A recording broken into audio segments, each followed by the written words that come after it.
Rahasia Oke. diberikan obat. Jadi, untuk komunitas itu kita harus Wah, scoring ya. Untuk penentuan diagnosa mana sih yang harus kita atasi terlebih dahulu, itu kita harus melakukan scoring. Jadi nggak bisa seperti kita melakukan penentuan prioritas di KMB yang kita lihat mana tingkat urgensinya itu enggak. Tapi kalau di komunitas itu ada beberapa item yang harus dipenuhi sebelum kita nanti menentukan ini, oh ini yang prioritas, baru nanti yang selanjutnya dan selanjutnya. Nah, untuk penilaian scoringnya itu dari komunitas itu menggunakan skala Bailon dan Maklaya, di mana ini tuh harus menentukan skor untuk setiap kriteria yang telah dibuat. Contohnya, misal ada permasalahan terkait stunting dan permasalahan juga terkait imunisasi. Nah, itu tuh mana dulu yang harus diatasi antara stunting sama imunisasi. Nah, itu kita tentukan dengan skala Bailon dan Maklaya. Selanjutnya skor ini dibagi dengan angka tertinggi dan dikalikan dengan bobot. Jadi apakah perlu cuma di scoring aja? Tidak. Jadi setelah di scoring, nanti itu teman-teman kalikan ya. Skornya berapa, kemudian dibagi angka tertinggi dari masing-masing kriteria, terus dikalikan bobot, nanti muncullah hasilnya. Nanti ada 4 item tinggal ditambahkan, terus nanti dibandingkan dengan nilai yang lainnya. Gitu. Itu konsep pertama. Nah, contohnya seperti ini. Nah, ini untuk kriteria itu ada 4 macam. Ada dari sifat masalah, kemungkinan masalah dapat diubah, potensial masalah dapat dicegah, dan menonjolnya masalah. Nah, sifat masalah itu terdiri dari 3 item. Apa aja? Yang pertama adalah tidak ataupun kurang sehat. Nah, kita mulai di sini aja. Nih. Sifat yang pertama, sorry, kriteria yang pertama adalah sifat masalah. A, tidak atau kurang sehat, yaitu kegagalan dalam mempertahankan kesehatan. Contohnya, kondisinya saat ini sakit, ataupun kalau untuk anak-anak adanya kegagalan dalam tumbuh kembang.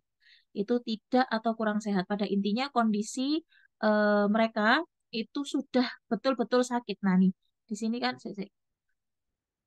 loh kok malah ke sini ya? Gimana cara balik ini? Bentar, Kak. Kok malah tuh? Terus aku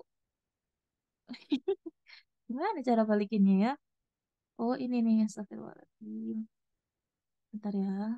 Praktek nih ya. Ini aku dapat PPT orang lain soalnya.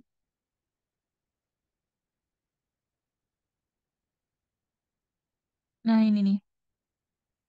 Nah, di sini kan di sifat masalah kan ada tidak atau kurang sehat, ada ancaman, ada yang keadaan sejahtera. Berarti tidak atau kurang sehat itu berarti kondisinya betul-betul sedang sakit, ya, sedang ada masalah dari kesehatannya ataupun kalau anak-anak masalah tumbuh kembang. Kemudian ada ancaman kesehatan. Nah, kalau ancaman kesehatan itu berarti memungkinkan akan berpotensi, berarti belum muncul masalah ya, tapi akan muncul di kemudian hari. Contohnya, kalau semisal di keluarga, mungkin kalau semisal orangnya ini ada riwayat hipertensi dari keluarga, dia memungkinkan nggak kena masalah hipertensi di beberapa tahun ke depan? Mungkin saja, itu namanya ancaman kesehatan. Kemudian kalau semisal ada di sebuah komunitas, diagnosanya yang berhubungan dengan ancaman kesehatan apa kira-kira teman-teman? Apa ayo? Diagnosa apa? Diagnosa komunitas yang berhubungan dengan ancaman kesehatan yang belum terjadi masalah? Resiko. Betul. Apa deh? Resiko perilaku yang belum Perilaku terjadi. kesehatan, Ya, risiko resiko perilaku resiko. kesehatan. perilaku kesehatan cenderung beresiko. Itu berhubungan dengan bisa si ancaman kesehatan. Di-mute dulu, mic-nya di-mute dulu. Kemudian sanitasi lingkungan yang buruk, itu juga sama. Kemudian kebiasaan-kebiasaan yang kurang baik ataupun imunisasi yang tidak lengkap. Itu akan memunculkan masalah di masa yang akan datang. Jadi kita lihat masalahnya ini aktual, mengancam, ataukah dia ini sudah dalam proses tahap selesai dan menuju ke arah kesejahteraan. Itu di kriteria masalah. Nah, ini krisis atau keadaan sejahtera yaitu suatu keadaan transisi ke tingkat sejahtera yang lebih tinggi. Berarti diagnosanya berhubungan dengan apa? Kesiapan meningkatkan manajemen kesehatan, kesiapan sebagai orang tua, itu diagnosanya di sini. Ya, atau diagnosa positif kalau disebutkan, ya. Contohnya, kalau misal dari yang awalnya belum menikah, menikah terus mau jadi orang tua, akhirnya dia persiapan belajar terkait tumbuh kembang dan yang lainnya, itu berarti kondisinya dia akan meningkat ke keadaan yang lebih sejahtera lagi.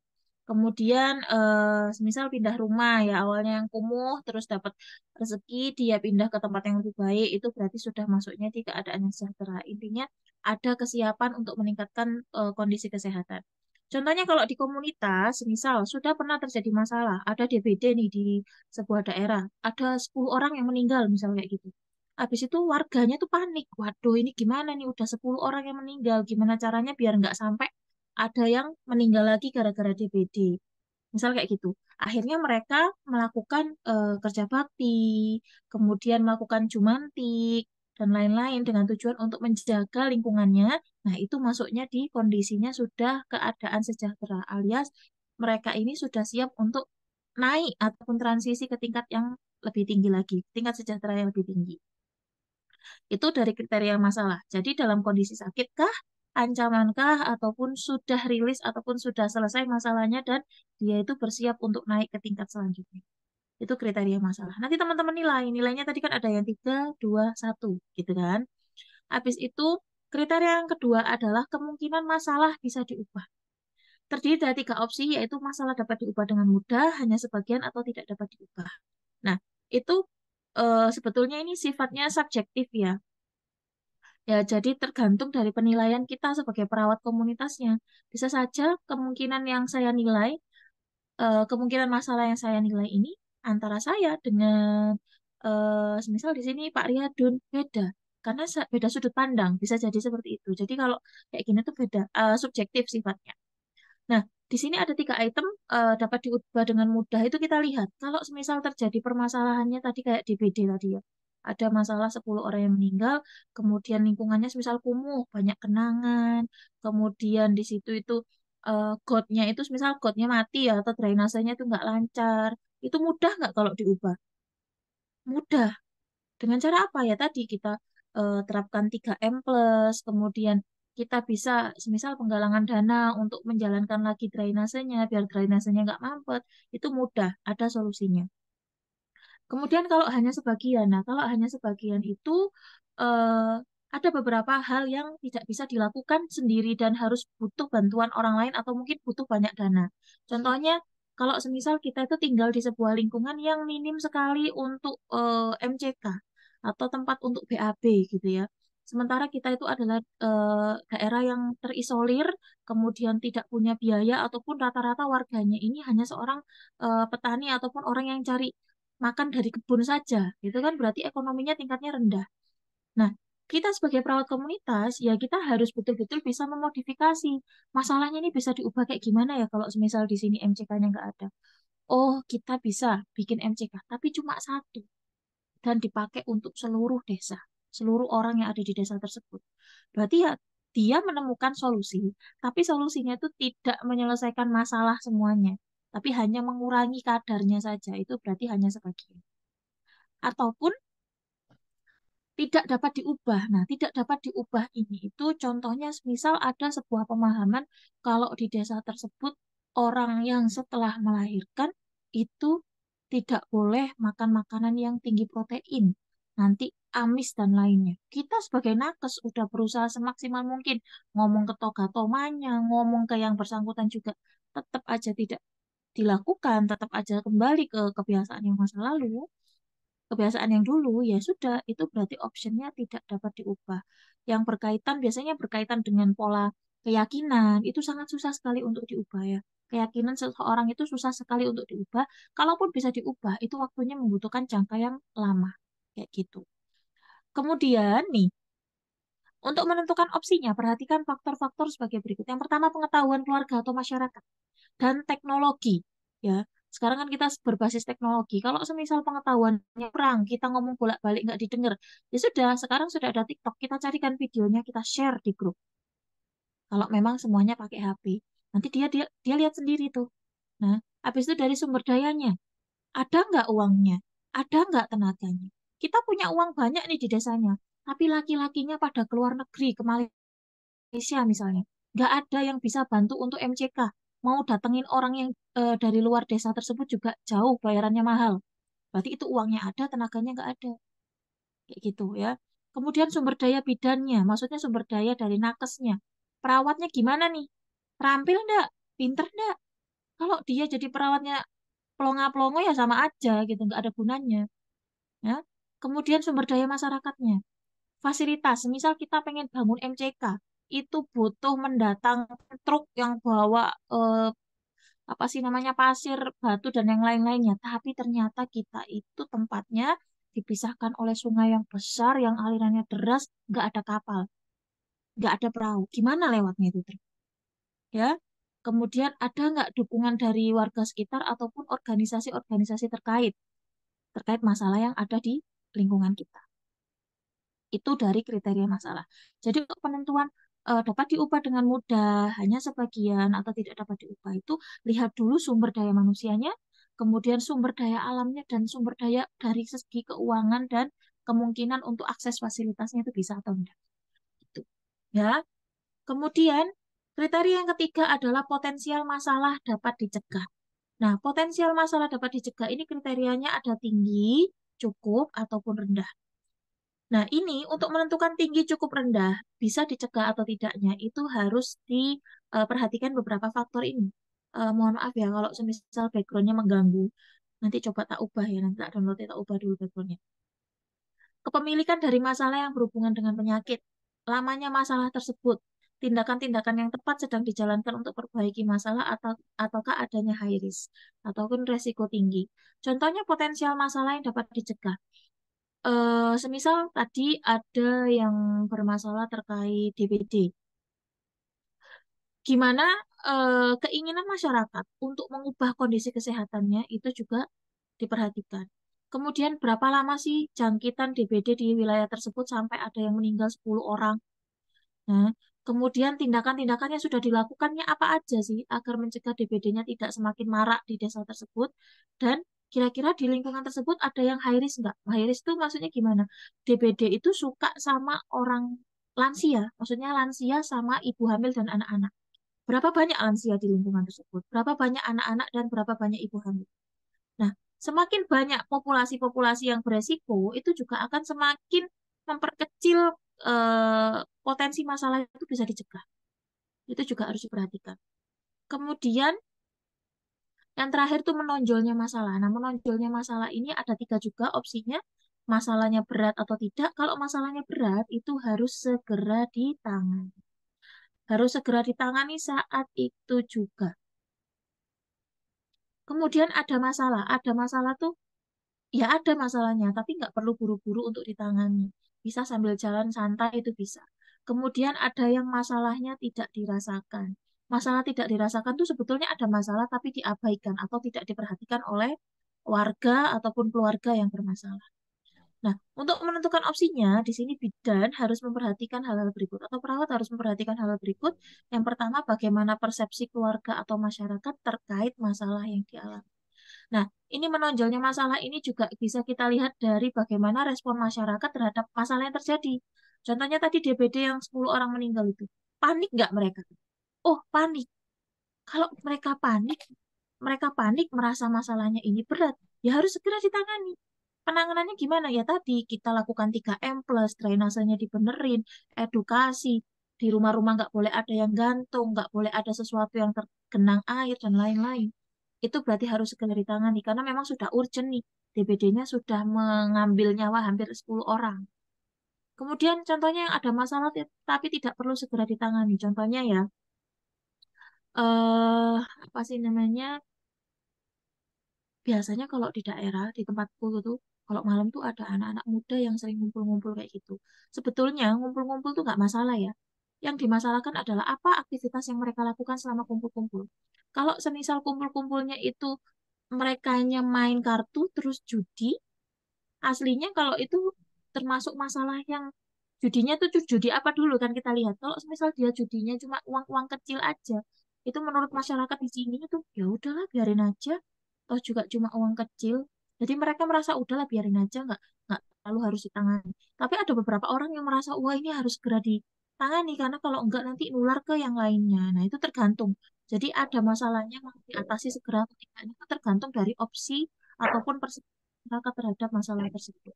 Ataupun malah diabaikan, udahlah biarin aja, namanya juga anak muda, kayak nggak pernah muda aja. Ada yang begitu.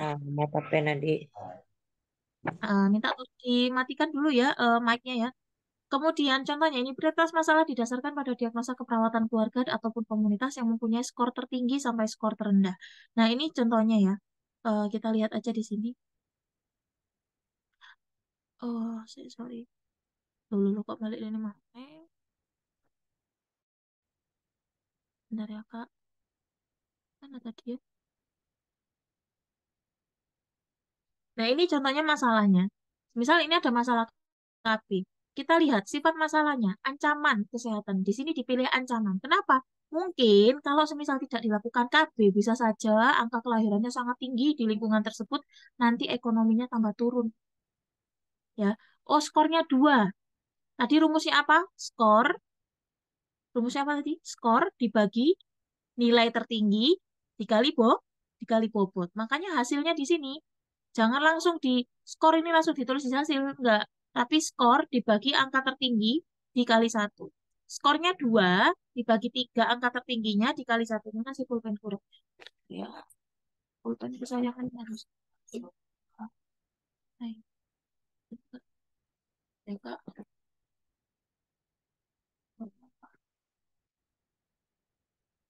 Oh, ini. Biar bisa coret-coret.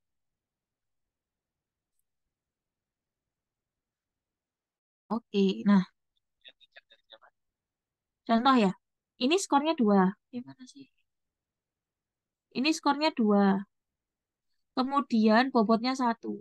Rumusnya adalah skor, kenapa putus-putus ya? Skor dibagi nilai, putus-putus, tertinggi,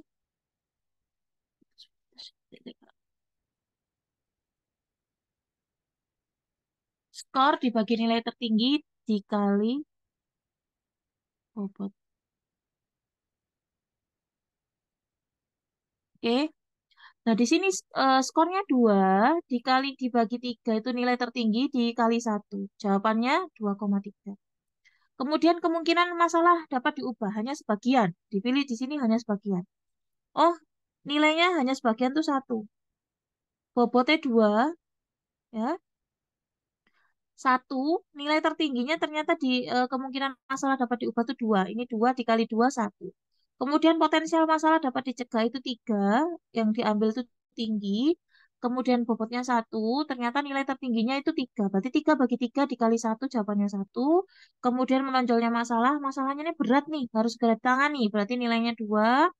Kemudian bobotnya 1, nilai tertingginya 2 juga, berarti 2 dibagi 2 dikali 1, jawabannya 1. Tugas kita adalah kita jumlah 2 per 3 tambah 1 tambah 1 tambah 1. Berarti 3 2 per 3. Kemudian untuk masalah yang lain dilakukan perhitungan yang sama. Dilakukan perhitungan yang sama, teman-teman lakukan scoring ya. Tadi, ingat-ingat, scoring itu tergantung dari persepsi nakesnya masing-masing, nggak bisa disamaratakan. Nah, untuk yang masalah KB, ternyata scoringnya adalah 3/1/3. Lebih tinggi mana antara KB sama imunisasi? Lebih tinggi lebih tinggi imunisasi hasilnya. Maka, nah, prioritas dari masalah kasus tersebut adalah yang kita atasi itu imunisasinya dulu. Baru KB dan seterusnya. Ataupun kalau semisal mau ditulis defisit kesehatan komunitas, nilainya berapa nih? Defisit kesehatan komunitas berhubungan dengan apa? Nilainya berapa? Terus yang masalah perilaku kesehatan cenderung beresiko nilainya berapa? Nanti itu diurutkan sesuai angka ataupun skor tertinggi. Itu namanya scoring keperawatan komunitas. Coba saya balik lagi ke depan di sini. Ini tadi yang saya maksud nilai tertinggi itu dilihat dari sini ya Kak ya. Kok tadi kok ada ini ya? Kok ada sekarang?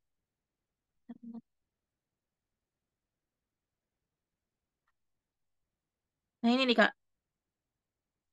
Nah ini kan yang dinamakan skor tertinggi itu, misal kita tadi milihnya ancaman kesehatan. Nilainya kan 2. Skor tertingginya kita adalah 3. Rumusnya tadi nilai ancaman kesehatan dibagi skor tertinggi, dikali bobot, baru ketemu hasilnya. Kayak gitu semua, misal ada diagnosanya 5 yang kakak angkat. Ya sudah dihitung semua itu scoringnya, cari mana yang tertinggi, terus kita urutkan dari awal sampai akhir. Tujuannya apa? Tujuannya agar kita ada acuan nih, mana masalah yang harus diatasi terlebih dahulu sesuai dengan kondisi kesehatan yang ada di komunitas yang sedang kita tangani. Kayak gitu. Kira-kira dari penjelasan yang sudah saya jelaskan, ada yang mau ditanyakan nggak untuk yang scoring ini? Gimana untuk Mbak, scoring? Mbak Boleh? bisa dijelasin nggak misalnya itu tuh ancaman gitu, itu tuh masalah yang hanya sebagian kan dari kasus tuh kan Mbak, bisa di ini kan nggak gitu dijelasin Maksudnya potensial. contohnya, Iya, jadi misalnya sifat masalahnya nanti ancaman kesehatan gimana bahasanya gitu Mbak, biar bisa skornya itu 2 gitu kan oh dari tadi kasus itu. an- ancaman kesehatan itu berarti masalahnya tuh belum terjadi, Kak. Belum terjadi. Semisal tadi ya, contohnya, Contoh eh, kasusnya gitu loh Mbak. oh iya, ancaman kesehatan tuh kayak gini nih. Semisal mereka itu BAB, BAK di sungai ya.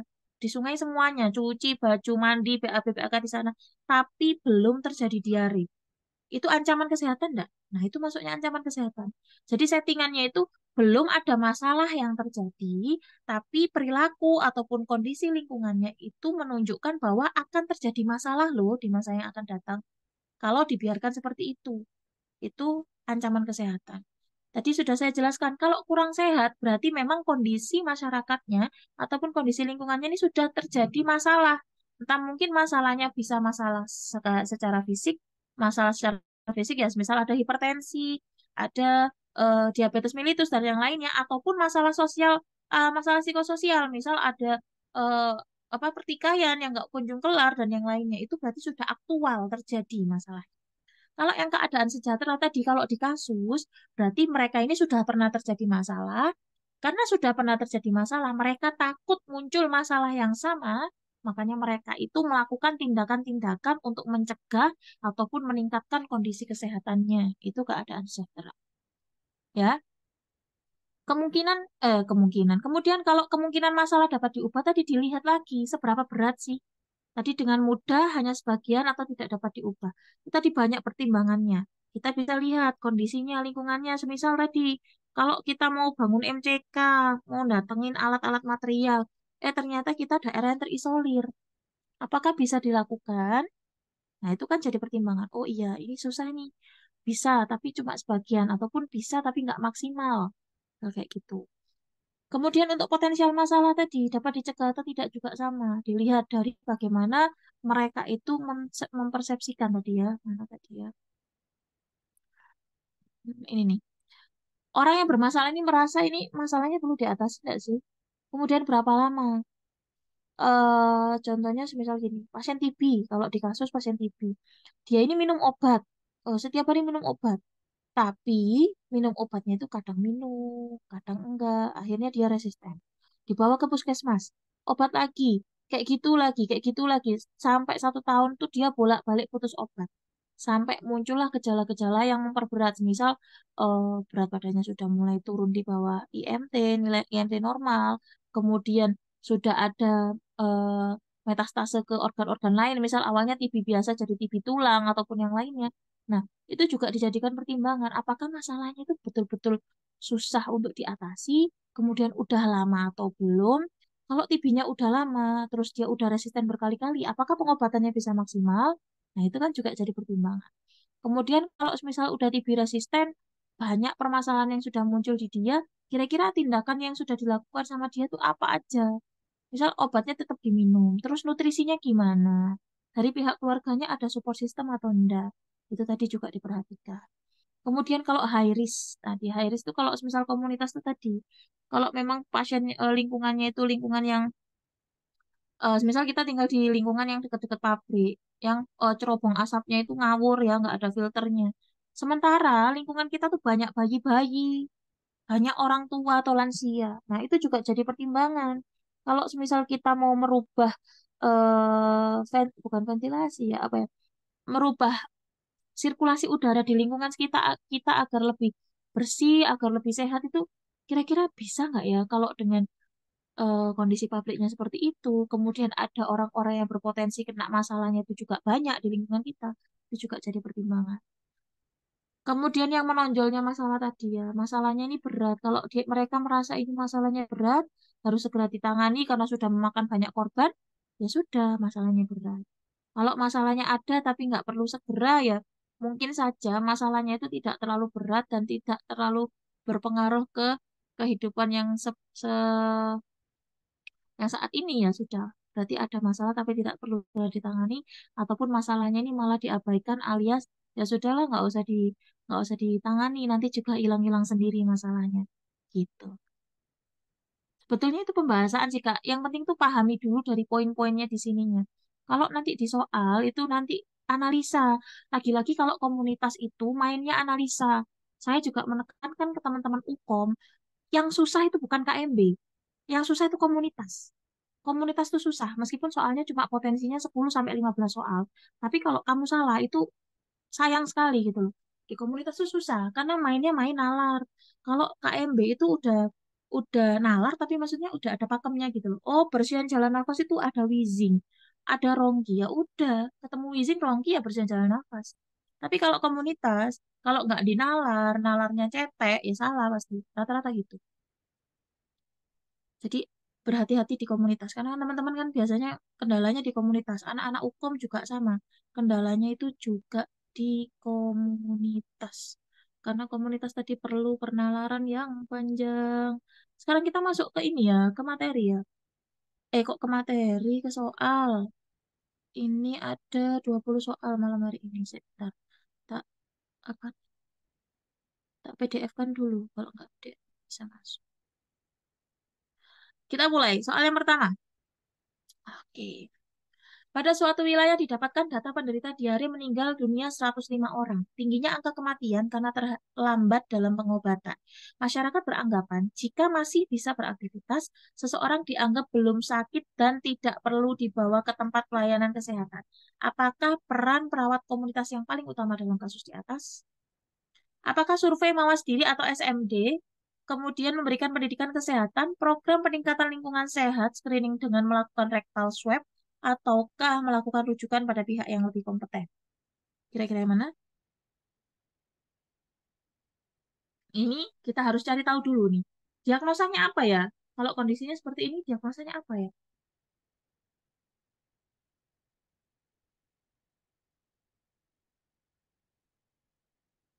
Ayo, diagnosanya apa? Kurang pengetahuan, Kak. Kurang pengetahuan. Oke, kalau kurang pengetahuan berarti intervensinya adalah. Jadi konsep untuk penentuan diagnosa komunitas, penentuan intervensi itu sama dengan KMB. Jadi sistemnya adalah kita cari tahu dulu masalah keperawatannya itu apa. Kalau masalah keperawatannya udah tahu, kita pasti bisa menentukan intervensi yang tepat. Nah, di sini sudah terlihat masalahnya adalah mana itu? Ini bisa disentuh. Nih, masalahnya adalah ini, adanya anggapan yang kurang tepat. Karena mereka menganggap kalau orang yang sakit masih bisa beraktivitas, itu berarti dia masih sehat. Ya, itu adalah salah satu pemahaman yang kurang tepat. Makanya di sini kita bisa asumsikan atau kita bisa hipotesa kalau masyarakat di sini itu kurang pengetahuan terkait diare, ya. Dipikir diare kalau bisa masih bisa jalan-jalan, masih bisa nyapu, masak dan lain itu udah biarin aja. Walaupun pasiennya dehidrasi, ya. Jadi itu. Berarti di sini karena diagnosanya adalah kurang pengetahuan, apakah SMD cocok? Tidak. Apakah program peningkatan lingkungan sehat ini tidak berhubungan dengan lingkungan? Kemudian screening dengan melakukan rectal swab. Kenapa harus di rectal swab? Ini kan penyakitnya penyakit diare, ya. Nggak usah, nggak ada hubungannya. Kemudian melakukan rujukan pada pihak yang lebih kompeten.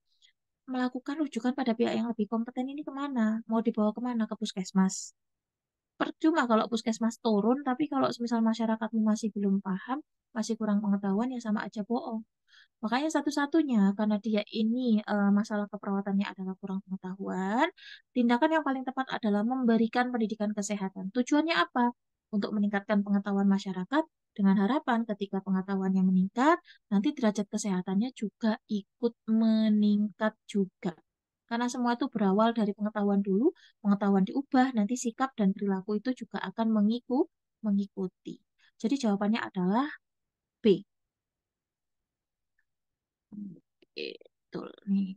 Sudah terjadi masalah yang meninggal dunia karena diare 105 orang, kemudian pengetahuannya masyarakatnya rendah, maka yang kita harus lakukan adalah memberikan pendidikan kesehatan. Konsepnya, cari tahu dulu diagnosanya, baru tentukan intervensi. Oke. Yang kedua, pengkajian perawat di sebuah sekolah didapatkan hanya 5% anak memiliki kebiasaan mencuci tangan sebelum makan. Hasil observasi ditemukan anak-anak memiliki perilaku jajan sembarangan di pinggir jalan. Di sekolah sudah memiliki kantin sekolah, tapi anak-anak lebih suka jajan di luar. Apa diagnosa kasus tersebut? Yuk, sudah terjadi masalah Perilaku, belum? perilaku kesehatan cenderung berisiko, Kak. Oke, alasannya apa? Karena dia belum terjadi masalah, tetapi dia eh, apa perilaku-perilakunya sudah mengarah untuk terjadinya masalah. Misalnya diare gitu. adanya perilaku maladaptif. Oke, mantap, betul. Jadi, di sini kita lihat. Oh ya, yang buat yang baru bergabung ya, yang mungkin belum pernah mendapatkan materi komunitas. Jadi kalau di komunitas itu, untuk penentuan diagnosanya, kita lihat dulu nih, ada masalah nggak? Masalahnya aktual nggak? Oh, ada nih masalahnya. Apa, Kak?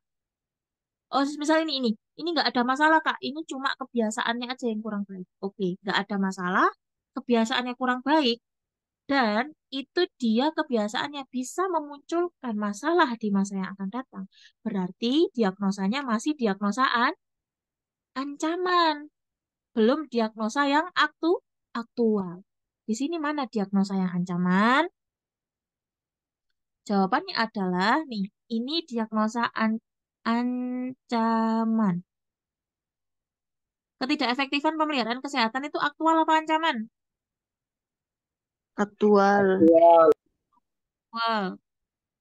Kesiapan peningkatan manajemen kesehatan, aktual, ancaman, atau kesejahteraan? Kesejahteraan, krisis. Kesejahteraan. Ketidakefektifan manajemen kesehatan, aktual, ancaman, Aktual. kesejahteraan. Aktual. Aktual.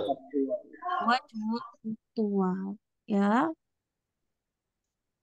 Nah, karena di sini tadi diagnosanya ini belum terjadi masalah, belum ada masalah, tapi perilaku maladaptif.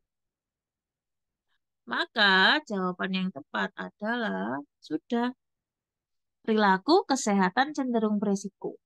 Ya, boleh nanti saya bantu untuk satu-satu dulu saya jelaskan ya. Perilaku kesehatan cenderung beresiko. Kata kuncinya adalah, coba saya bikin pelan, kalau mau ditulis note juga boleh. Perilaku kesehatan cenderung beresiko itu belum terjadi masalah, namun perilaku maladaptif yang berpotensi muncul masalah di masa yang akan datang. Sekali lagi ya, perilaku kesehatan cenderung beresiko muncul masalah, salah, belum muncul masalah, namun perilaku maladaptif sehingga berpotensi muncul masalah di masa yang akan datang. Sudah, kita lanjut ke diagnosa yang kedua. Diagnosa yang kedua adalah ketidakefektifan pemeliharaan kesehatan. Nah, ketidakefektifan pemeliharaan kesehatan ini sudah aktual alias sudah nyata terjadi. Maka kata kuncinya adalah sudah terjadi masalah, namun individu ataupun masyarakat tidak mengetahui terkait permasalahan yang mereka alami. Itu namanya ketidakefektifan pemeliharaan kesehatan. Akibat mereka nggak tahu apa yang mereka alami, akhirnya mereka tidak tahu bagaimana cara memelihara kesehatan yang baik, gitu rasionalnya, ya. Kemudian diagnosa yang ketiga adalah kesiapan meningkatkan manajemen kesehatan. Ini namanya diagnosa kesejahteraan alias diagnosa positif.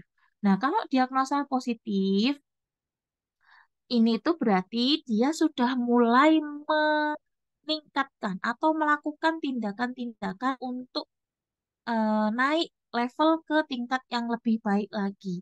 Contohnya tadi, kalau semisal ada yang DBD, oh mereka takut kena DBD lagi. Akhirnya mereka rajin melakukan 3M+, jumantiknya jalan lagi. Itu namanya diagnosanya kesiapan meningkatkan manajemen kesehatan. Ya. Kemudian ada Kebalikan ketidak. dari cenderung berisiko ya Kak ya. Oh iya betul, betul Pak, betul. Jadi tindakan yang dilakukan itu em, adaptif, tapi sudah terjadi masalah ya Pak ya, sudah terjadi masalah kalau yang kesiapan ini. Kemudian ketidakefektifan manajemen kesehatan. Nah, kalau ketidakefektifan manajemen kesehatan ini sudah terjadi masalah, orangnya paham terkait masalah yang dialami, ya. Berarti pengetahuannya baik, tapi mereka tidak mau melakukan yang sudah mereka ketahui atau tidak mau melakukan program pengobatan karena ada sebuah hambatan. Contohnya gimana Kak, ketidakefektifan manajemen kesehatan? Contohnya, semisal ya, pasiennya ini sudah kena hipertensi, dia harus berobat setiap 1 bulan sekali. Dia juga sudah minum obat teratur setiap hari, tapi pada saat waktunya kontrol, mereka tidak bisa datang ke puskesmas karena jaraknya jauh, ataupun mungkin terkendala tidak ada yang mengantarkan. Alhasil pengobatannya putus, obat hipertensinya tidak dikonsumsi lagi. Maka itu namanya ketidakefektifan manajemen kesehatan. Lalu bedanya apa Kak sama ketidakpatuhan? Kan mirip-mirip tuh. Ketidakpatuhan juga nggak mau melakukan program pengobatan. Bedanya kalau ketidakpatuhan itu mereka tidak ada hambatan tetap aja nggak mau. Jadi dia tetap aja obatnya udah habis, rumahnya deket sama puskesmas, dianya yang males. Ataupun pasien-pasien TB biasanya ketidakpatuhan itu ya. Dianya ini nggak mau minum obat karena merasa sudah sehat. Diingetin juga bandel.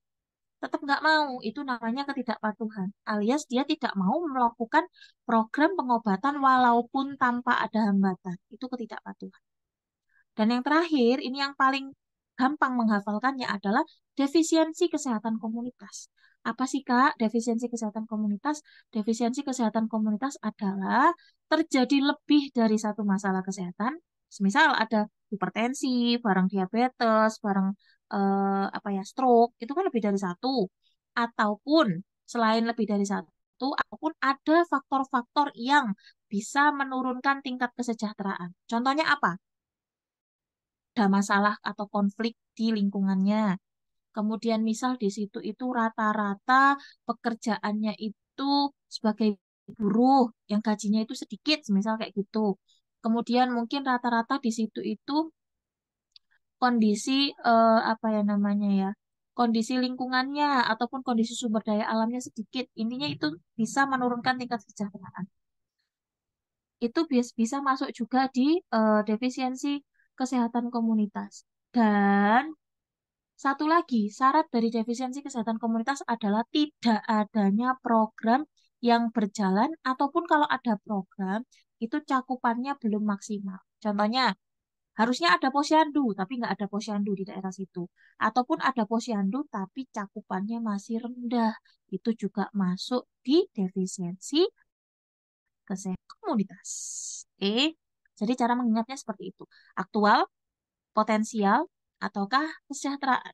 Kalau potensial, otomatis dia belum terjadi masalah. Kalau aktual, sudah terjadi masalah. Tinggal teman-teman cari, apakah mereka sudah paham masalahnya, atau mereka belum paham, atau udah paham, tapi nggak mau walaupun nggak ada hambatan. Nah, tinggal gitu aja sih eh, membedakannya. Jadi komunitas tuh ada kuncinya, meskipun nanti ujung-ujungnya juga dinalar, tapi paham di situ dulu. Oke. Nah, ini karena tadi masalahnya ini belum muncul, tapi perilakunya maladaptif, maka diagnosa yang paling tepat di sini adalah perilaku kesehatan cenderung beresiko. Nah, ini sudah tak bikinkan tabel, tapi belum semuanya nih kayaknya masuk ya. Pemeliharaan, manajemen, coping komunitas, defisiensi.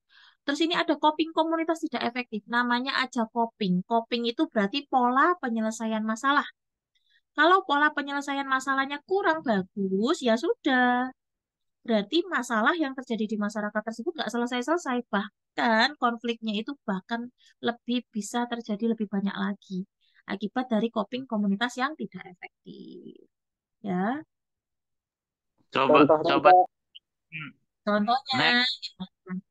contohnya coping komunitas tidak efektif tadi Pak. Misal, gampangnya DBD lagi ya Pak ya. Sudah terjadi DBD, lingkungannya ini kotor, kumuh, banyak yang mengenang. Kita sebagai perawat sudah ngedukasi nih, Pak, ini DBD ini bahaya nih, sudah ada 10 orang yang meninggal. Lingkungan kita ini kurang bagus, harus segera dilakukan Jumantik Plus dan yang lain. Jumantik. 3M Plus dan Jumantik. Misal kita udah sounding gitu di musyawarah masyarakat warga, masyarakat desa. Udah kita omongin tuh. Tapi pihak pihak dari masyarakatnya ataupun mungkin kepala desanya bilang, ah Mbak, nggak apa-apa, namanya juga digigit nyamuk, semua orang juga bisa digigit nyamuk. Ya udah kita bersih-bersih aja, tapi nggak usah yang got-gotnya nggak usah dibersihin, yang depan rumah kita aja sendiri, misal kayak gitu. Berarti kan mereka ada penyelesaian masalah, tapi penyelesaian masalahnya itu tidak menyelesaikan secara keseluruhan atau tidak efektif. Harusnya tadi kan Jumantik, Jumantik jalan, 3M Plus jalan, Abate jalan, kayak gitu-gitu kan. Tapi tidak dilakukan semuanya. Alhasil, angka DBD-nya nggak turun, malah makin nambah. Itu namanya coping komunitas tidak efektif. Jadi sudah mencoba untuk melakukan penyelesaian tapi nggak maksimal gitu loh Pak. Itu namanya coping komunitas tidak efektif. Sehingga masalahnya itu nggak teratasi, malah semakin banyak. Gitu. Ya, oke, kita lanjut ya. Kalau ada yang ditanyakan monggo ya. Kita lanjut di pencegahan. apa Data dari bedanya sama pengkajian. anu Kak? Mohon maaf Kak, apa Hmm? bedanya sama kurang pengetahuan? Kan hampir sama-sama dia kayak kurang kurang pengetahuan Kak. Yang mana? Misalnya, Yang coping? iya, misalnya kayak gini, kita sudah melakukan edukasi kepada masyarakat di mana sih Mm-mm. kurang kurang pengetahuan ini akan mengatakan bahwa Allah itu juga misal kayak sakit gitu kan, eh, Mm-mm. Allah itu juga nanti akan sembuh sendiri, dia bilang udah terbiasa Mm. kan, seperti itu, untuk kurangnya pengetahuan. Sedangkan coping ini juga hampir sama dia Kak. Sebetulnya gini Kak, penyebab dari coping komunitas tidak efektif itu berangkat dari ketidakpengetahuan atau defisit pengetahuan. Awalnya dari situ. Karena dia pengetahuannya kurang, akhirnya untuk melakukan penyelesaian masalah atau copingnya kurang bagus. Jadi dia ini bukan sama, tapi mereka saling melengkapi. Akibat dari defisit pengetahuan, akibat dari ketidaktahuan mereka, akhirnya coping yang diambil ya sudah kurang gitu. Coping itu kan berhubungan dari gimana caranya kita menyelesaikan masalah. Kalau kita pengetahuan kita bagus, menyelesaikan masalahnya ya sudah sesuai gitu. Tapi kalau memang pengetahuan kitanya kurang, nah biasanya kalau defisit pengetahuan itu markanya atau penandanya di soal itu muncul kata-kata seperti ini. Saya tidak tahu terkait masalah yang saya alami, terus adanya eh, action atau adanya apa ya namanya ya perilaku pasien untuk menanyakan kondisi kesehatannya. Ya contohnya gini, dia ini kena kanker ya, misal kena kanker. Dia takut nih, kanker, kanker, kanker. Antara ansietas sama defisit pengetahuan. Terus tiba-tiba dia bilang kayak gini, Suster, sebenarnya apa sih yang terjadi dengan kondisi saya? Gitu kan. Itu berarti sudah mulai menanyakan. Saya tidak paham dengan apa yang saya alami. Itu namanya defisit pengetahuan. Tapi kalau coping komunitas, ya memang gara-gara dia nggak tahu, makanya dia itu menyelesaikan masalahnya tidak sesuai dengan eh, tupoksinya ataupun sesuai dengan SOP-nya. Harusnya seperti ini malah tidak dilakukan. Jadi mereka saling melengkapi. Berangkat dari defisit pengetahuan, larinya, copingnya tidak bagus. Sama kayak kita ya, nggak usah komunitas lah. Kalau kita nggak tahu, ya kita akan mengambil keputusan yang salah. Betul bukan? Nah, pengambilan keputusan itu masuknya coping. Kalau defisit pengetahuan itu hubungannya dengan kognitif kita. Ya, kognitif kita yang nggak tahu ya akhirnya penyelesaian masalah yang kita ambil kurang bagus. Itu sih. Jadi mereka tuh bukan hampir sama ya melengkapi dari defisit dulu baru naik ke coping gitu. Kita lanjut ke soal berapa nih Kak? Kasih nomor lagi. Data dari pengkajian komunitas kelurahan pada kelompok usia dewasa 48% mengalami obesitas. 32% usia dewasa mengalami hipertensi, 29% menderita DM. 25% kelompok remaja mengkonsumsi minuman keras dan merokok, serta 52% remaja mengalami anemia. 19% balita mengalami status gizi kurang, dan 55% balita pernah mengalami diare dan ISPA. Pada saat menyusun intervensi keperawatan pada situasi di atas, perawat melakukan screening tekanan darah pada kelompok usia dewasa. Apakah tindakan pencegahan yang direncanakan oleh perawat? Sekunder, Kak. Ayo. Iya, Sekunder. sekunder. Salah, bagus jawabannya. Oh iya betul. Tak kira saya salah. Oke, jadi gini, analisanya ya. Jadi pencegahan itu ada 3, primer, sekunder, sama tersier. Nah, pencegahan ini didasarkan sudah terjadi masalah, atau belum terjadi, ataupun sudah selesai masalahnya. Nah, pencegahan primer itu fokus pada orang ataupun komunitas yang sehat, alias belum terjadi masalah, atau diagnosanya masih perilaku kesehatan cenderung beresiko, itu pencegahan primer. Nah, apa yang dilakukan? Contohnya, kalau di primer ada imunisasi, vaksinasi, kemudian ada edukasi-edukasi, itu masuk di primer. Edukasi untuk orang yang belum sakit loh ya, maksudnya. Itu primer. Kalau sekunder, itu berarti sudah terjadi masalah. Nah, ini tadi kan masalahnya udah seabrek itu tadi ya, banyak sekali. Terus tindakan yang dilakukan, ternyata dia melakukan screening. Kalau screening itu berarti melakukan pencarian masalah, dan itu ada di pencegahan sekunder. Di sekunder itu selain screening apa aja, Kak? Ada juga terkait asuhan keperawatan secara langsung atau pemberian asuhan langsung. Contohnya pemerawatan luka, membantu ROM, dan lain-lain. Itu pencegahan sekunder. Kemudian yang terakhir itu pencegahan tersier ya. Pencegahan tersier ini fokusnya setelah sakit atau pada saat fase rehabilitasi. Contohnya kalau misal salah satu warga kita pulang dari rumah sakit pasca stroke. Nah, kita di rumah juga harus tetap melakukan program-program yang sudah berjalan di rumah sakit. Contohnya melakukan ROM, miring kanan, miring kiri, itu kita ajarkan kepada keluarga agar keluarga tetap bisa juga melakukan pencegahan tersier di rumah dengan tujuan untuk mengoptimalkan fungsi dari si pasien tersebut. Ya, jadi ingat-ingat primer, sekunder, tersier. Primer itu pada orang yang masih sehat atau belum sakit, tujuannya untuk mencegah agar tidak terjadi masalah. Kalau yang sekunder itu pada orang yang sudah sakit atau sudah terjadi masalah, tujuannya adalah agar masalah tidak semakin banyak atau semakin parah. Itu pencegahan sekunder. Kalau pencegahan tersier tujuannya adalah untuk mengoptimalkan fungsi setelah sakit. Jadi beda-beda tujuan. Oke, dari primer, sekunder, tersier ada yang mau ditanyakan atau sudah gampang sekali ini, Kak? Izin Kak, bertanya, Kak. Oh iya, satu-satu. Siapa dulu nih? Mana ini? Eh, Malah siapa sih? Kak, Saya saya lihat dulu Kak. Pak Imam, yuk Pak Imam. Saya lihat dulu bentar. Imam. Untuk dalam komunitas Kak, kadang biasa saya terkecoh terkait dengan pencegahan primer dan sekunder.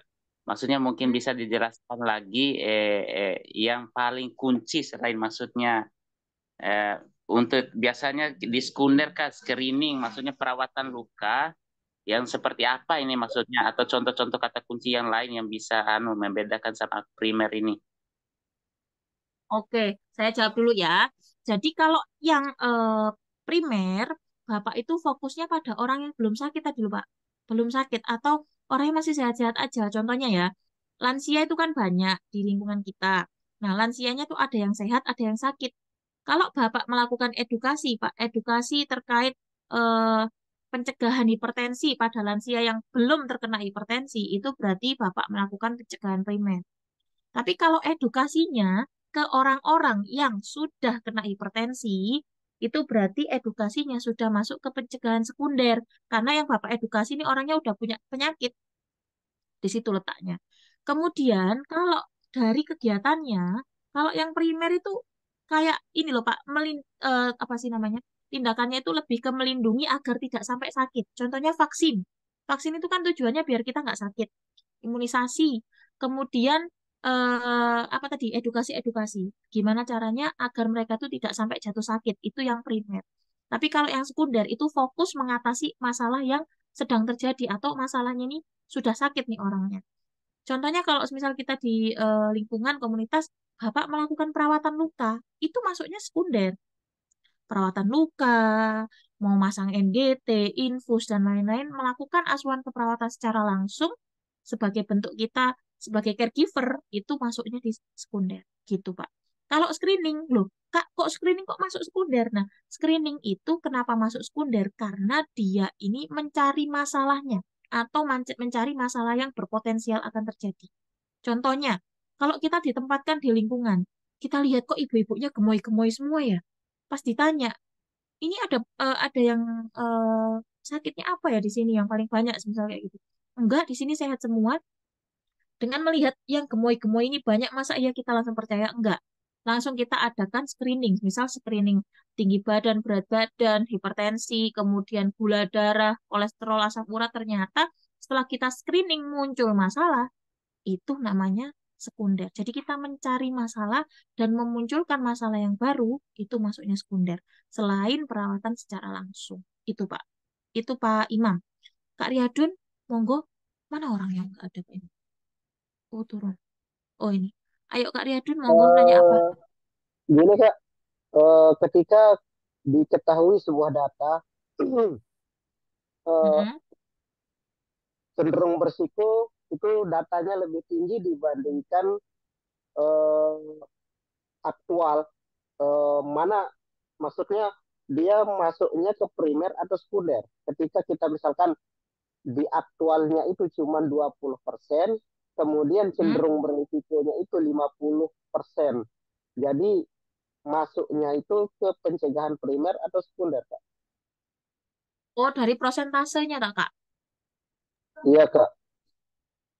Kalau dari persepsi saya, ketika kita dihadapkan antara masalah yang aktual dengan masalah yang resiko, kemudian dari prosentasenya lebih tinggi masalah yang resiko, ya kita cegah yang belum sakit ini, biar nggak sampai terjadi sakit. Kalau sampai terjadi sakit, nambah-nambahin masalah kita. Jadi, atasi dulu yang primernya, ya, pencegahan primernya dulu, biar orang yang sehat ini nggak sampai jatuh sakit, baru nanti kita eksekusi yang aktualnya. Nah, karena dari nilai prosentasenya saja tinggi. Kalau di komunitas tuh prosentase yang tinggi itu yang diatasi duluan, Pak, biasanya. Aturannya gitu. Jadi untuk penentuan diagnosa, penentuan tindak lanjut, itu juga bisa kita lihat dari tingkat prosentase berapa banyak sih yang mengalami itu di lingkungan gitu. Tetap pilih yang tinggi, kalau yang tingginya yang resiko atau belum sakit, ya pencegahannya pencegahan primer gitu. Itu sih Pak, Pak Nasrullah. Monggo yang lain ada atau enggak? Kalau enggak tak lanjut. Gimana? Udah ya? Lanjut. Yuhu. Seorang nurse sedang memberikan edukasi tentang PHBS di sebuah sekolah dasar. Saat ini berada pada tahap demonstrasi pertama cuci tangan langsung dengan hand rub.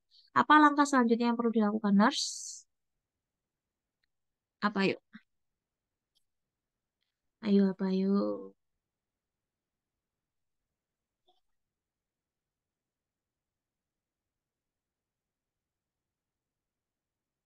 Ayo apa yuk?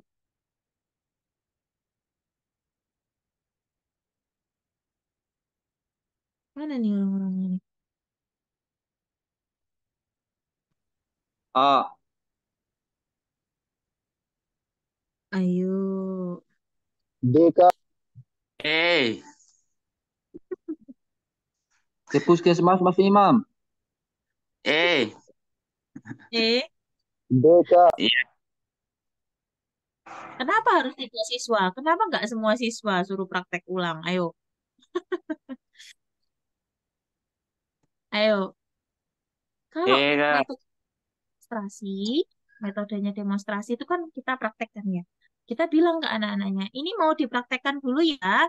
Nanti diperhatikan sambil diikuti gerakannya. Itu namanya demonstrasi, Bapak-bapak, Ibu-ibu. Jadi jawabannya adalah E. Kita minta seluruh siswa untuk memperhatikan tangan kita sambil nanti mereka itu mempraktekkan ataupun mengikuti gerakan yang kita lakukan. Itu namanya demonstrasi. Jawabannya adalah E. Betul sekali. Kita lanjut ya. Gampang. Nah, ini diagnosa. Ayo dibaca dulu. Pengkajian pada lansia di sebuah desa menunjukkan 90% lansia memiliki tekanan darah normal. Setelah dilakukan pengkajian terkait pola makan, data menunjukkan bahwa makan lansia sudah memenuhi standar untuk penderita hipertensi. Kader mengatakan 80% lansia tersebut rutin mengkontrol tekanan darahnya ke puskesmas. Ayo, diagnosanya nih yang bagus-bagus nih datanya nih. Berarti yang mana? C, Kak. Aktual atau kesejahteraan? Kesejahteraan. Persiapan meningkatkan. Lain yuk yang lain. C, Kak. Alasan apa? Alasannya boleh. Perilaku adaptif. Perilaku adaptif. Yang mana yang adaptif? C. Persiapan meningkatkan manajemen kesehatan. C, Pak Imam. Lansianya rutin mengontrol ke puskesmas. Pasien TB. Jawabannya betul. Jawabannya adalah C. Kenapa? Karena di sini itu tadi apa sih namanya? Pola makannya bagus. Kemudian kadernya bilang kalau lansianya ini rutin ke posyandu atau posbindu. Berarti diagnosanya diagnosa kesejahteraan. Maka yang paling tepat kalau A itu diagnosa potensial, B aktual, D aktual, E juga aktual, maka yang paling tepat adalah C, kesiapan meningkatkan manajemen kesehatan. Oke, good job. Kalau semisal dari yang saya jelaskan belum paham, boleh ditanya. Ya. Selanjutnya, seorang perawat melakukan kunjungan pertama pada sebuah keluarga dengan suami yang sedang menjalani rawat jalan setelah terkena serangan stroke 2 bulan yang lalu. Ibu mengatakan saya mulai khawatir memikirkan masa depan keluarga sebab kalau kondisi suami saya seperti ini terus-menerus pasti akan diberhentikan dari pekerjaannya. Apakah pengkajian lanjutan yang tepat pada kasus di atas? Ayo. Ini sudah ada clue-nya ya, sudah terlihat. Nggak susah ini. Apa? C, Kak. Alasannya? Alasannya karena dia mengatakan mana tadi? Oh, Saya mulai khawatir memikirkan masa depan keluarga. jadi adanya rasa kekhawatiran yang muncul gitu. Iya. Yang lain? Ada yang lain nggak? Ayo ibu-ibu, yang lain yuk apa? Yang milih C alasannya apa? Atau mungkin ada jawaban yang lainnya selain C?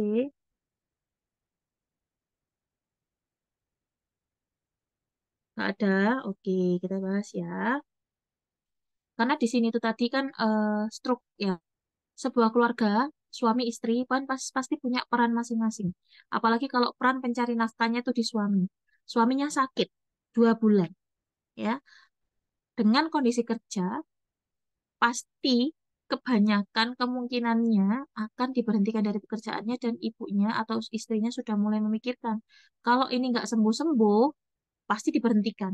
Kalau diberhentikan efeknya apa? Mata pencahariannya tidak ada. Terus mau makan pakai apa?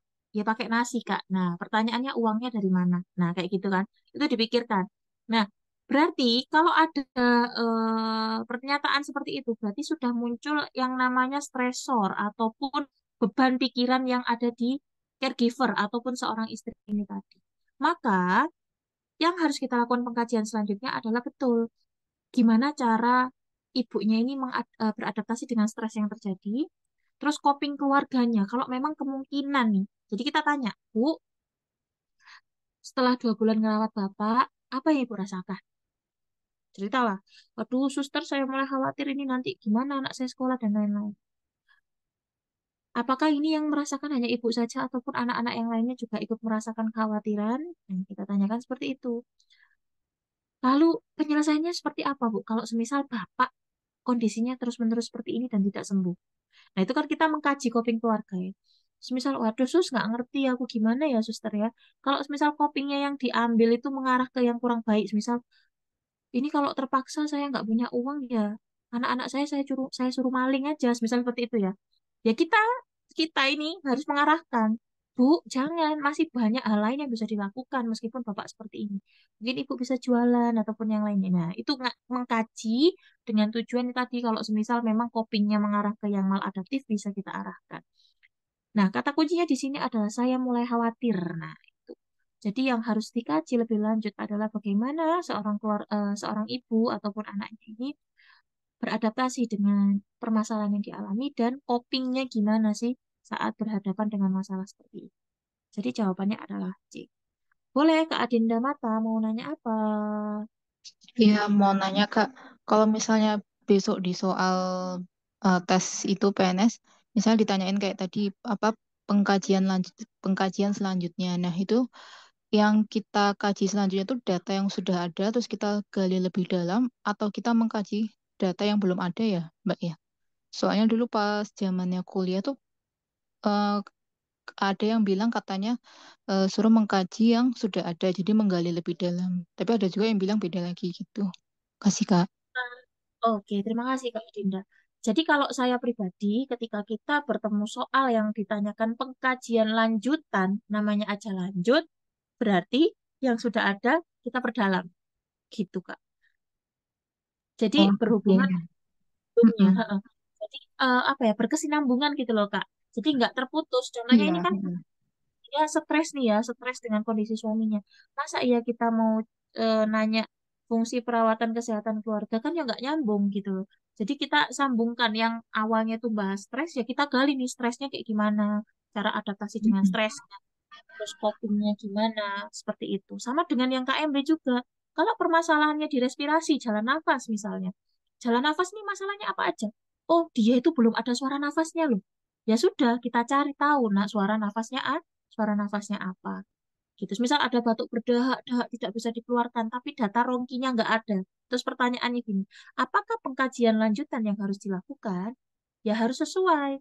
Kalau batuk berdahak, dahaknya nggak bisa keluar, berarti yang dikaji lebih lanjut untuk menegakkan masalah bersihan jalan nafas adalah adanya suara nafas tambahan, yaitu rongki.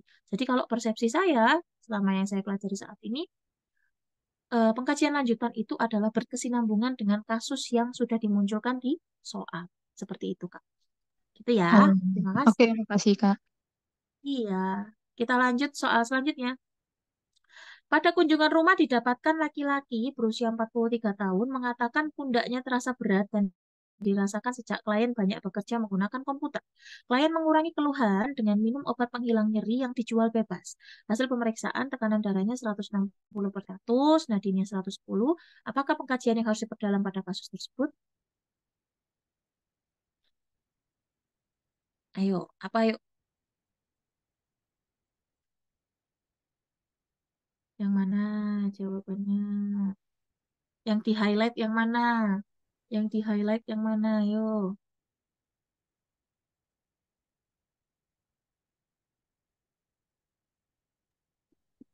Ya, betul.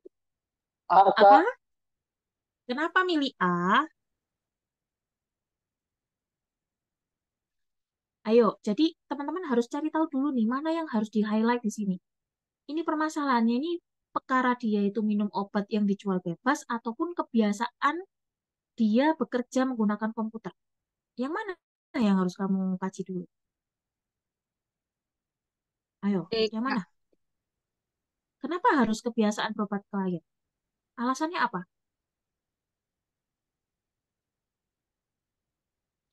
Kalau yang Alasannya misalkan kalau yang D, kalau menurut saya yang D ini dia kan ada apa ya? Udah ada jawabannya dengan mengatakan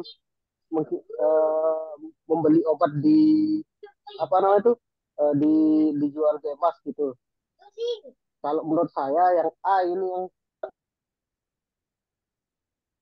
jawabannya adalah A. Kedua. Jawabannya A. Kenapa A? Nah, dilihat dulu. Di sini mengatakan pundaknya terasa berat dan dirasakan sejak klien banyak bekerja menggunakan komputer. Highlight apa permasalahannya adalah bapaknya ini pundaknya sakit gara-gara kerja di depan komputer. Pertanyaannya, emang dia tuh kerjanya modelnya kayak gimana sih? Posisinya, posisi duduknya ergonomis atau enggak? jarak antara meja dengan kursinya bagaimana. Ataupun dia mungkin gayanya koprol sambil kerja, kan nggak tahu kan. Itu harus dikaji. Bapak selama kerja itu gimana sih posisinya? Semisal, oh saya terlalu bungkuk, sus. Atau mungkin jaraknya ini terlalu jauh. Makanya saya capek. Nah, kita fokuskan, kita gali permasalahan yang berhubungan dengan masalah yang ada. Di sini itu kenapa dia mengurangi dengan minum obat penghilang nyeri yang dijual bebas. Ya karena memang yang gampang diakses itu gitu loh. Bukan masalah kebiasaan berobat kliennya, bukan. Tapi yang teman-teman harus kaji itu kebiasaan bekerja di depan komputernya. Kalau kita sudah tahu, oh ternyata posisinya kurang pas, atau mungkin terlalu miring ke kiri, atau mungkin terlalu miring ke kanan, ya sudah kita ajari. Dengan tujuan apa? Dengan tujuan nanti kalau dia kerja, posisinya ergonomis, ya nggak sakit pundaknya lagi. Gitu. Jadi kalau dia nggak sakit pundaknya kan nggak perlu minum obat. Ya nggak? Kalau semisal kita kaji terkait kebiasaan berobat klien, apakah bisa menghilangkan rasa sakit yang dia alami, sementara masalah yang di atas saja tidak kamu gali lebih lanjut. Jadi kita cari tahu dulu, oh ternyata posisinya nggak ergonomis gitu loh. Makanya bapaknya itu sakit, Pak. Atau mungkin ini kursinya kurang tinggi, Pak. Bapak nggak bisa pakai kursi bakso. Harus pakai kursi yang ada senderannya, kayak kursi gaming kayak gitu, Pak. Itu baru enak kalau Bapak kerja. Kalau capek senderan. Kalau kursi bakso mau nyender kemana? Nah, kayak gitu-gitu nih. Kaji dulu kursinya. Kemudian tinggi rendahnya tempat duduknya. Posisi tangannya bagaimana? Apakah terlalu jauh, bongkok, atau gimana? Itu. Kalau semisal sudah tahu kebiasaan bekerja di depan komputernya, kalau tidak baik, kebiasaannya kita betulkan dengan harapan ketika perilaku yang dia lakukan itu sudah sesuai, ya nanti dia nggak merasa berat lagi pundaknya dan dia juga tidak akan meminum obat penghilang rasa nyeri. Gitu ya. Nah, kaji kebiasaan di depan komputer dan seperti apa, posisinya gimana, ketinggiannya, alasnya, alas duduknya seperti apa. Nah, itu nanti kita kaji lebih lanjut. Kalau memang ada yang kurang tepat, ya kita perbaiki dengan harapan ke depannya tidak muncul keluhan pundak terasa berat lagi. Seperti itu. Ners, Yuhu. Kenapa, bisa Pak? kembali ke soalnya, Ners? Boleh. Terkait di soal ini, terus bagaimana misalnya terkait dengan hasil pemeriksaan bahwa pasien ini kan tekanan darahnya 160, Nes. Bisa aja di pundaknya teraba berat itu karena disebabkan oleh tingginya tekanan darah. Jadi mungkin kebiasaan makan bisa dikaji atau bagaimana mungkin alasannya. Oh, Bapak menyoroti terkait tensinya yang tinggi ya, Pak ya? Iya, tensinya yang tinggi, Nes. Oke, tapi kan kalau dibahas kebiasaan makan kliennya ini, peningkatan tekanan darah itu kan juga nggak hanya dari makan, Pak. Kan banyak hal. Stres, capek, ya, capek bekerja, stres. Itu kan juga bisa meningkatkan tekanan darah. Kalau kebiasaan makan klien kayaknya ini jauh, Pak. Jauh. Tapi boleh kalau tensi dikaji untuk intake makanannya juga bisa. Cuma kalau untuk di kasus ini nih jauh, jauh jalannya. Yang dekat itu kebiasaan bekerja di depan komputer sama kebiasaan berobat. Karena memang di sini dimunculkan dia sering minum obat penghilang nyeri yang dijual bebas sama kebiasaan bukan kebiasaan sih karena klien bekerja di komputer tadi. Kalau mau kebiasaan makanan ini terlalu jauh. Karena peningkatan tensi ya seperti yang kita tahu, peningkatan tensi itu bukan hanya dari intake makanan, dari meningkatnya usia juga naik. Kemudian dari mungkin kecapean juga bisa meningkatkan tekanan darah gitu. Untuk ini lebih ke kebiasaan bekerja di depan komputer dengan harapan tadi Pak, kalau perilakunya sudah diubah, kemudian posisinya sudah ergonomis, harapannya pundaknya tidak berasa berat lagi dan dia tidak bisa minum obat penghilang nyeri yang dijual bebas lagi. Harapannya di situ. Nah, bisa jadi tekanan darahnya meningkat itu gara-gara dia merasa kecapean, pundaknya berasa berat itu tadi. Gitu sih Pak Imam. Pak Imam apa Pak Nasrullah itu ya? Suaranya Siap, mirip. lanjut, Ners. Sama aja saya sama Nasrullah. Oh, Pak Imam, oke. Suaranya Siap, mirip. siap. Kita lanjut Itu pada di kunjungan. Puskesmas Pak Haji.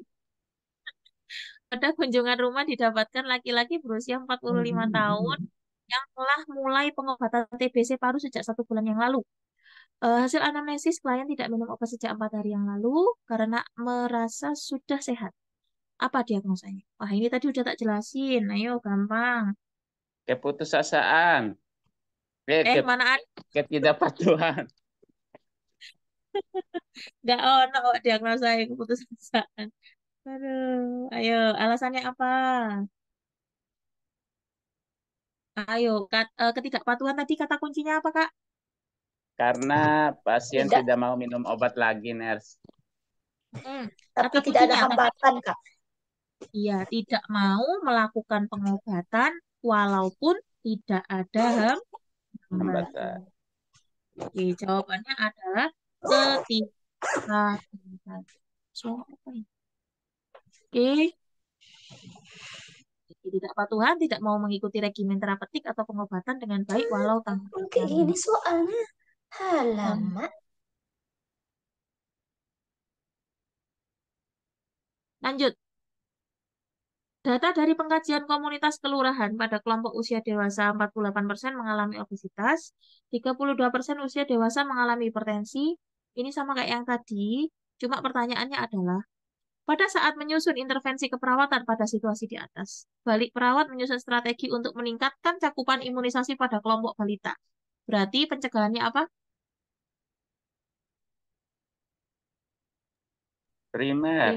Primer, motif, sekunder, ataukah kecacatan dan rehabilitasi? Yuk, yang lain yuk.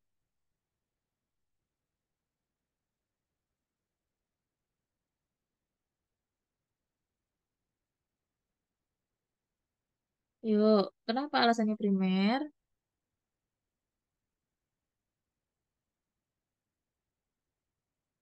Alasannya primer karena ini bahasannya adalah imunisasi.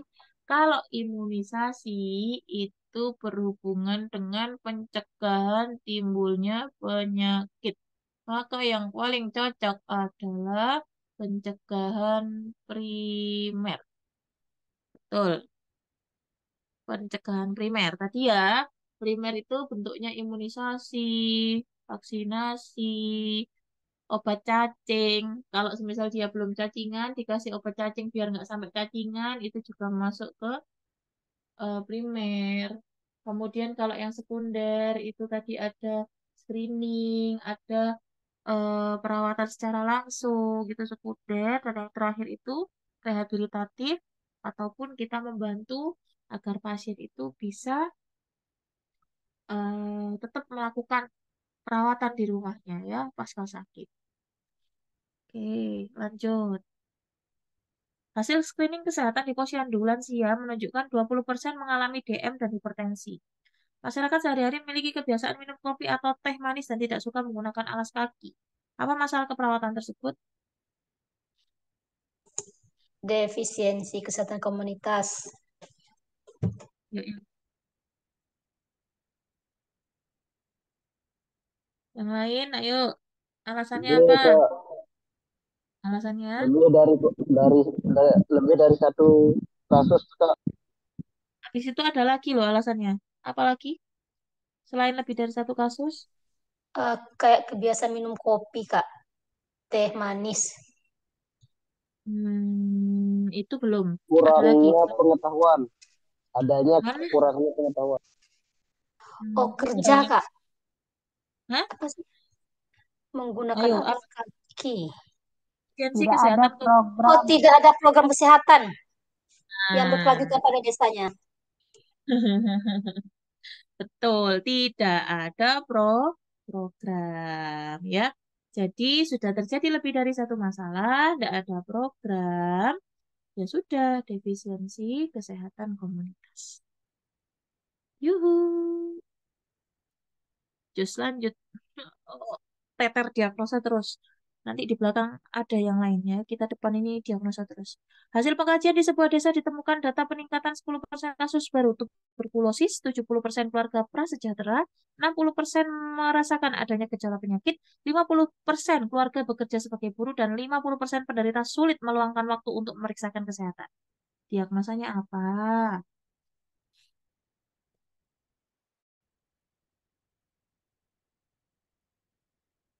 Apa yuk? Alasannya apa?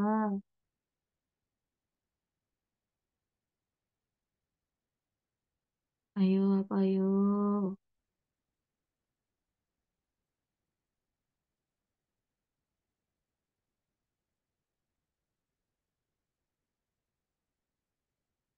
Alasannya, halo, alasannya, bapak-bapak, kakak-kakak, ibu-ibu. Alasannya apa ngambil diagnosa itu? Warganya masih adanya hambatan. Adanya hambatan. Penderita sulit melakukan waktu untuk pemeriksaan kesehatan.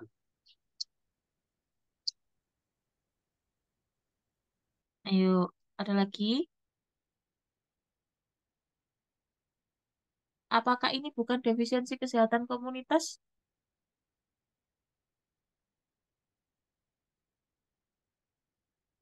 Hmm? Ini Bukan bukan tidak. defisiensi. Bukan. Alasannya apa, Pak?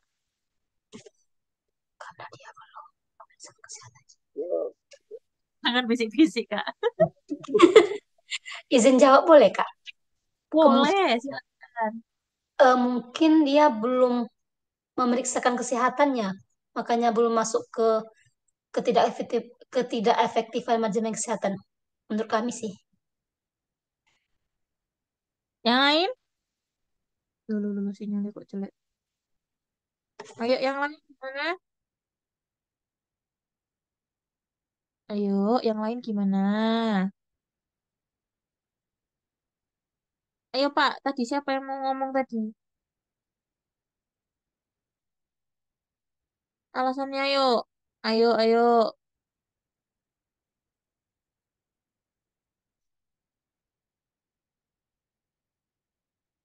Ayo. Loh, mana ini orang-orang ini? Ayo, jawaban yang mana? Sebutin satu-satu cara. Ayo, boleh, ayo. Ayo, yang sering, jangan yang sering ngomong terus yang lain, yang lain. Ayo, nggak apa-apa. Ayo, gantian. Yang lain, mana, ayo.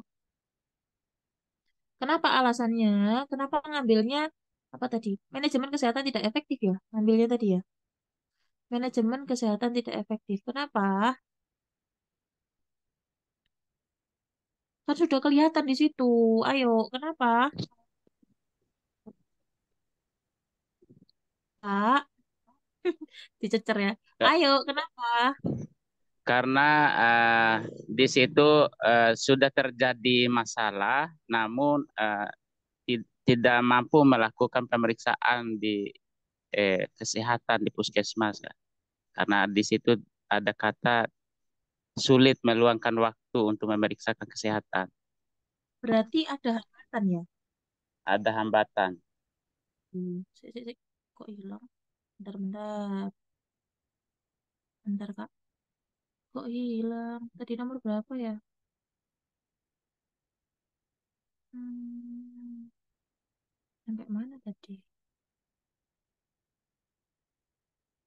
Ini ya, jawabannya adalah betul loh. Tuh, manajemen kesehatan tidak efektif. Kenapa? Itu tadi. Tadi karena sudah muncul beberapa faktor yang bisa menurunkan derajat kesehatan juga. Kemudian dari keluarga prasejahtera. Keluarga prasejahtera itu berarti tidak bisa memenuhi 5 dasar. Kemudian tidak bisa meluangkan waktu untuk periksa. Itu lebih masuk ke manajemen kesehatan tidak efektif.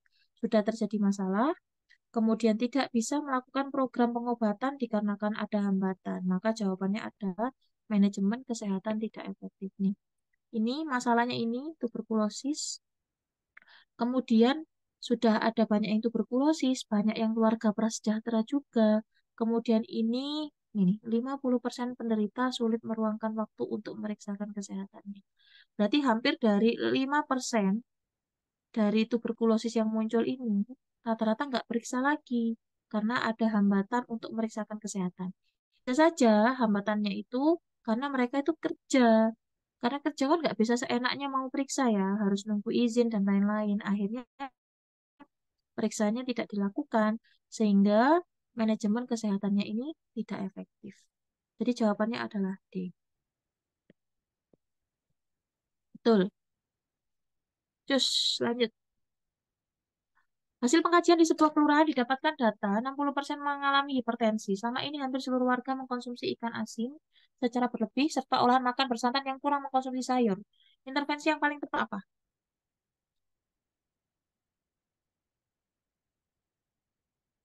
Intervensi yang tepat apa?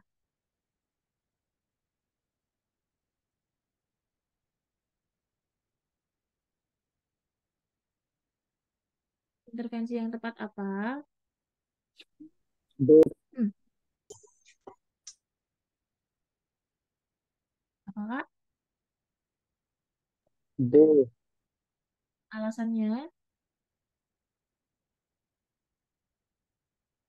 Alasannya apa?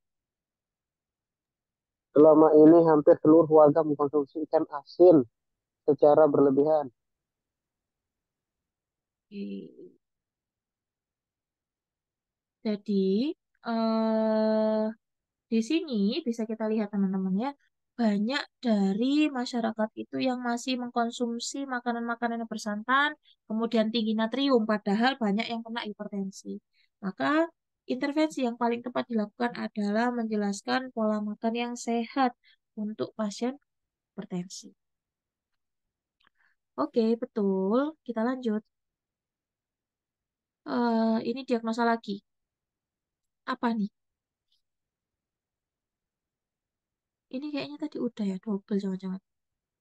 Hasil pengkajian pada sebuah kelompok penderita TB paru didapatkan data 15% klien menyatakan tidak melanjutkan program pengobatan, 40% menyatakan merasa tidak nyaman dengan efek samping obat, dan 20% keluarga tidak terlibat dalam pengawasan minum obat. Kira-kira yang mana? Ini double kayaknya nih.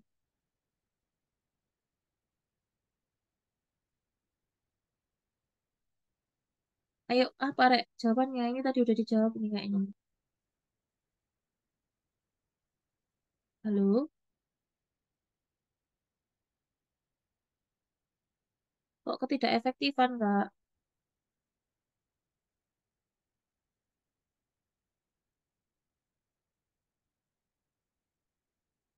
Ketidakefektifan pemeliharaan atau manajemen?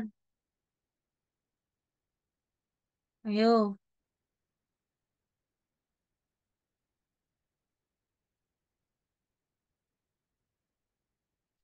manajemen atau pemeliharaan? Manajemen, Kak. Manajemen dikarenakan sudah ada hambatan dalam melakukan proses pengobatan.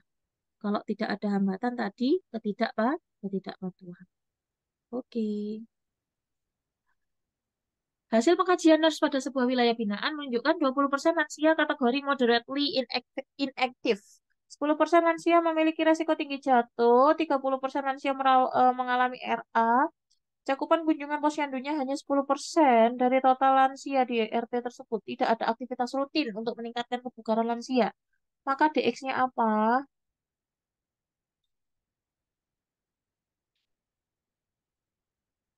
Apa DX-nya?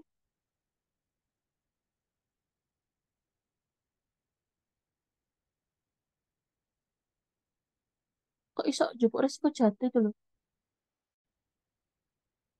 Alasannya apa? Kok resiko cedera itu loh?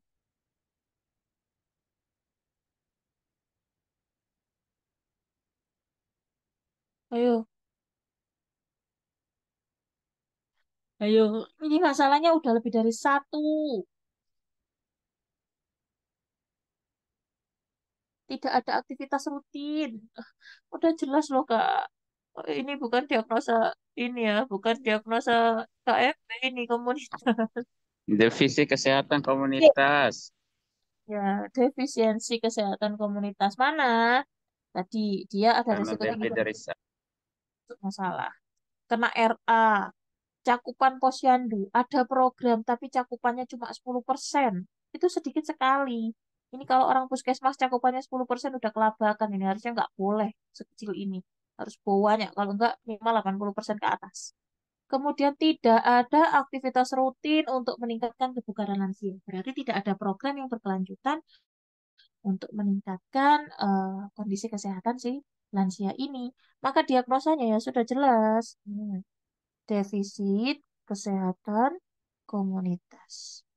Oke, kita lanjut ya. Ini masih diagnosa lagi. Hasil pengkajian NERS di sebuah wilayah binaan menunjukkan 40% perempuan anak usia sekolah mengaku pernah dilecehkan oleh pria dewasa. 5 dari 8 anak mengatakan tidak tahu apa yang harus dilakukan jika bertemu pria dewasa yang tidak dikenal.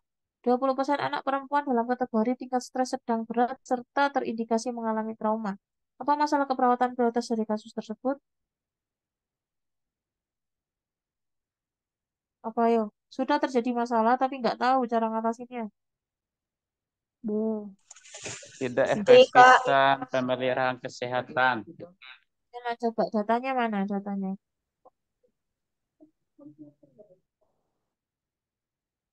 Datanya mana? Ayo, mana datanya?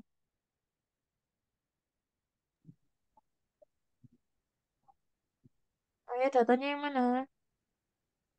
40% perempuan anak perempuan di sekolah itu dilecehkan pria dewasa. Mm-mm. Terus anak-anak itu tidak tahu caranya jika bertemu pria dewasa itu harus gimana. Itu berarti dia kurang pengetahuan gitu. Oke, betul. Jawabannya betul ya. Jadi, di sini tuh sudah terjadi masalah. Tapi, mereka tuh tidak tahu bagaimana cara untuk mengatasi saat bertemu dengan pria dewasa yang tidak dikenal. Berarti sudah terjadi masalah, namun tidak mengetahui terkait penyelesaian masalah.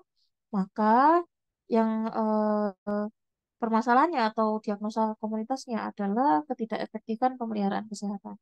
Sudah terjadi masalah namun tidak mengetahui atau kurang pengetahuan. Jadi diagnosanya itu ya. B jawabannya. Oke, lanjut. Nah, ini ada yang harus membedakan nih, promotif sama preventif. Apa bedanya?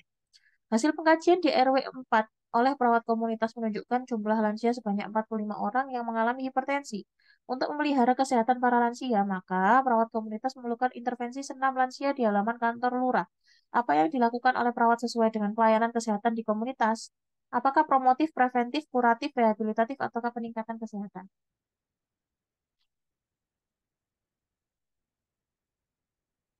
Apa yo?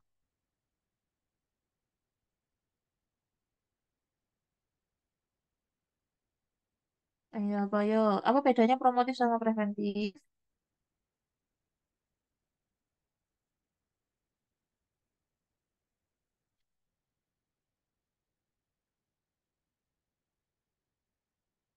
Ayo, apa bedanya yo?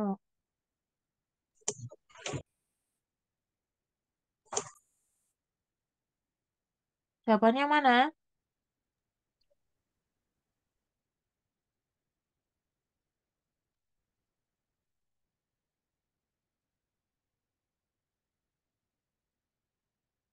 Ayo, jawabannya mana? Sudah terjadi masalah belum? Sudah. Ini intervensinya untuk orang yang sudah sakit. Berarti promotif atau preventif? Nah, ini bedanya ya. Preventif. Jawabannya B. Apa bedanya promotif sama preventif? Promotif itu meningkatkan kesehatan untuk mencegah terjadinya penyakit. Kalau preventif itu mendeteksi dan mengobati penyakit sejak dini. Berarti preventif itu masuk sekunder atau tersekunder atau primer? Primer. Preventif. Tuh, mendeteksi dan mengobati penyakit sejak dini. Itu preventif itu primer apa sekunder? Oh ya, Sekunder karena sudah sakit. Tuh, sekunder karena sudah sakit dan sudah masuk ke screening juga. Kemudian fokusnya tadi ya, yang promotif itu pencegahan penyakit, kalau yang preventif itu deteksi dan pengobatan dini. Waktunya promotif dilakukan sebelum penyakitnya muncul atau pada orang yang masih sehat. Kalau yang preventif itu berarti sudah terdeteksi penyakit. Kemudian contohnya promotif itu apa aja? Ada kampanye vaksinasi, edukasi kesehatan pada orang. Dia jak dia kita bangun dia kaki udah kayak gini. Kemudian kalau misal apa sih namanya? Kalau yang preventif itu pemeriksaan kesehatan rutin ya, medical check up dan screening juga. Dan manfaatnya tadi promotif itu untuk mengurangi resiko penyakit kronis ataupun meningkatkan kualitas hidup. Kalau yang preventif untuk meningkatkan peluang kesembuhan dan mengurangi tingkat keparahan. Jadi biar nggak semakin parah penyakitnya. Karena di sini kasusnya itu sudah mengalami hipertensi, terus dilakukan penamplan via. Nah, penamplan vianya ini dengan tujuan agar bisa mengkontrol tekanan darah pada lansia, maka jawabannya adalah preventif. Oke, lanjut. Nurse M mengajarkan terkait pembuatan es timun untuk menurunkan tekanan darah di sebuah desa. Di akhir sesi penyuluhan, perawat meminta untuk responden menjelaskan kembali proses pembuatan es timun yang sudah dilakukan. Evaluasi hasilnya maksudnya yang mana? Kognitif, Kak, formatif, psikomotor, kognitif, atau kan afektif? Psikomotor. Menjelaskan kembali. Hei, menjelaskan kembali loh ya. Formatif. Kak, Formatif A, Kak. Kak, kognitif. Evaluasi hasil loh ya. Evaluasi hasil tuh beda dengan formatif sumatif loh ya. Evaluasi hasil tuh cuma ada kognitif, psikomotor, sama afektif. Hasil berarti kalau menjelaskan kembali kok kognitif. Kognitif itu menjelaskan kembali. Jadi dia memaparkan saja tanpa melakukan. Tapi kalau dia melakukan kembali sesuai dengan apa yang sudah dicontohkan, baru itu psikomotor. Kalau afektif itu status emosional atau pasiennya ini selama kita berikan edukasi tuh respon emosinya gimana? Bahagiakah, keselkah, merengutkah atau gimana? Nah, itu afektif. Itu kriteria evaluasi hasil. Kalau sumatif itu Apa? evaluasi. Evaluasi akhirnya itu formatifkah yang jangka pendek ataukah yang jangka panjang pakai sumatif gitu ya. Beda ya evaluasi hasil sama sumatif formatif. Jangan disamakan. Kita lanjut ke strategi penanganan masalah. Hasil pengkajian di sebuah kelurahan didapatkan data 10 orang terkena DBD, 1 orang meninggal dunia. Kondisi lingkungan kotor dan banyak genangan air. Warga mulai cemas dengan kondisi lingkungannya. Apakah strategi penanganan masalah untuk membentuk perilaku sehat mandiri di masyarakat? Pemberdayaan, proses kelompok, bina suasana, kemitraan, ataukah partisipasi?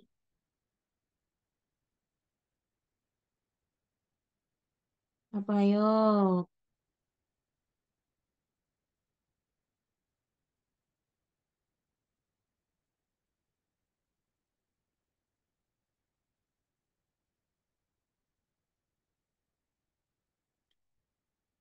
Apa alasannya kenapa milih A?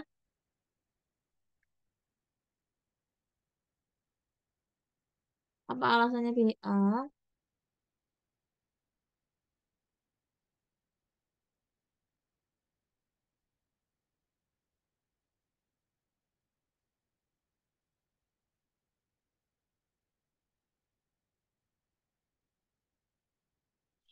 Betul, jawabannya adalah A, pemberdayaan. Pemberdayaan itu adalah kita melibatkan partisipasi masyarakat untuk menyelesaikan masalah tersebut. Betul.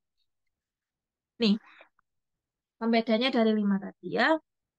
Di sini udah ada bina suasana. Proses kelompok itu apa? Proses kelompok adalah melakukan atau membentuk sebuah program baru di sebuah komunitas yang memang program tersebut sebelumnya belum ada. Contohnya, banyak yang mengalami hipertensi. Belum ada program nih. Ya udah kita bikin aja senam hipertensi buat orang-orang yang kena hipertensi. Itu namanya proses kelompok. Ya, di situ juga selain kita bikin senam, kita juga bikin grup khusus untuk orang-orang yang hipertensi. Tujuannya apa? Biar mereka tuh saling sharing, kemudian saling menyemangati. Biasanya kalau hipertensi mungkin nggak terlalu ya, kayak penyakit-penyakit kanker, kemudian apa sih namanya, penyakit-penyakit terminal lain yang memang butuh support dari orang lain, itu fungsi banget atau menolong sekali untuk dilakukan pembentukan proses kelompok gitu. Kemudian ada bina suasana. Nah, bina suasana itu kayak gimana sih, Kak? Bina suasana itu adalah menganjurkan masyarakat untuk mengarahkan agar dia itu mau melakukan tindakan yang sudah kita contohkan. Contohnya bina suasana itu adalah, misal, kita dari pihak Kemenkes ini ada program PHBS di rumah tangga. Kita gimana caranya agar mereka tuh mau ngikutin kita? Yang pertama, kita kasih poster dulu. Ya, kita kasih poster. Atau kita bikinin video-video atau mungkin eh, flyer-flyer yang bisa diunggah di TikTok dengan penjelasan yang singkat dan padat. Tujuannya apa? Agar mereka tuh melihat kalau PHBS itu betul-betul harus dilakukan itu untuk menjaga agar tidak sampai mengalami kesakitan, misalnya seperti itu. Nah, contohnya pas waktu COVID dulu ya. COVID dulu tuh kita nggak mau pakai masker nih, karena kita nggak percaya kalau COVID itu ada. Tapi karena pihak Kemenkes ini sering sekali setiap hari laporan, ada yang meninggal, ada yang ini, ada yang itu. Akhirnya orang-orang ini takut sendiri. Takutnya apa ya? Takut meninggal itu tadi, karena memang kita ciptakan suasana horor ya. Memang horor seperti aslinya horor, cuma kita tuh semakin horor lagi karena kita umumkan di TV dan setiap hari juga mendengar bahwa pengumuman orang meninggal. Akhirnya nggak mau pakai masker, akhirnya dia pakai masker. Itu namanya bina suasana. Jadi gimana caranya kita tuh meng-create suasana agar mereka tuh mengikuti perilaku yang kita ciptakan. Itu fungsi dari bina suasana. Nah, bina suasana selain lewat TV, ya tadi lewat media sosial kayak TikTok, IG, ataupun kalau mungkin di desa-desa itu poster-poster yang ada di pojok-pojok kampung gitu, yang biasanya bisa dibaca sama orang yang lewat, itu juga termasuk media untuk bina suasana. Kemudian kalau kemitraan, nah kemitraan itu biasanya kita jalin dengan orang-orang yang memiliki visi misi yang sama, ya visi misi yang sama atau tujuan yang sama, dan kita butuh bantuannya. Contoh, misal kita mau melakukan pengobatan gratis, tapi nggak punya obat, ya udah kita kerjasama dengan Dompet Duafa misal. Dompet Duafa saya minta obat, nanti teman-teman Dompet Duafa diberikan kesempatan untuk promosi programnya atau apa gitu pada saat program pengobatan gratis tadi. Oke, dari Dompet Duafanya setuju, ya sudah. Mereka ngasih sumbangan obat, kita menyediakan tempat, sama-sama win-win solution. Program kita jalan, program mereka juga jalan. Itu namanya kemitraan. Dan di eh, kemitraan itu tidak boleh saling eh, merasa bos. Tidak. Kita tuh sama-sama memiliki kepentingan masing-masing dan tidak ada yang menjadi bos ataupun tidak ada yang menjadi bawahan. Jadi sama-sama diuntungkan ya, posisinya setara kalau di kemitraan. Kemudian lanjutnya ada Penkes. Nah, Penkes mah biasa ya, memberikan edukasi kesehatan, dan yang terakhir pemberdayaan. Kalau pemberdayaan itu kita sebagai perawat adalah sebagai pemicu ataupun pemacu agar mereka itu mau bergerak menyelesaikan masalahnya sendiri. Contohnya, kalau semisal terjadi diare, kita paparkan kemungkinannya nanti diare itu akan bertambah, Pak, kalau semisal lingkungannya nggak bagus. Jadi kita ngobrol di musyawarah masyarakat desa, kita paparkan masalah yang terjadi dengan harapan ketika mereka tahu masalahnya ini ada di lingkungan sekitar mereka, mereka mau bergerak untuk menyelesaikan masalah.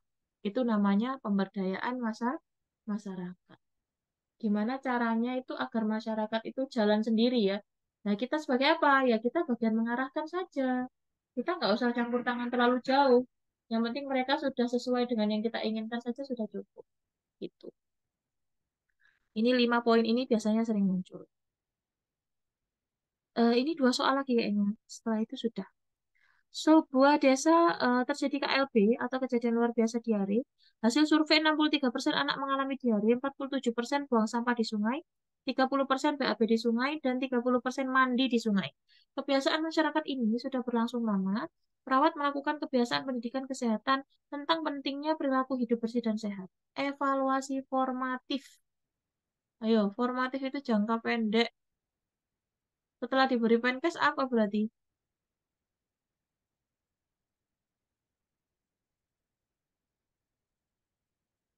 Apa?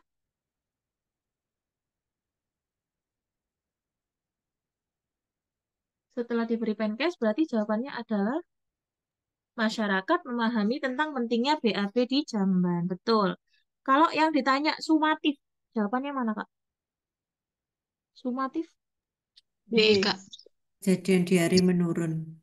Betul. Kalau jangka jauhnya berarti angka kejadian di harinya menurun. Sip. Satu lagi. Nah, ini. Seorang perawat melakukan pengkajian di masyarakat. Didapatkan data 30% lansia tidak mengikuti program Posbindu setiap bulan. 15% mengalami hipertensi. Masyarakat mengatakan belum pernah diberikan pendidikan kesehatan tentang pentingnya mengikuti program Posbindu. Kira-kira apa nih peran utama perawat yang sedang dilakukan?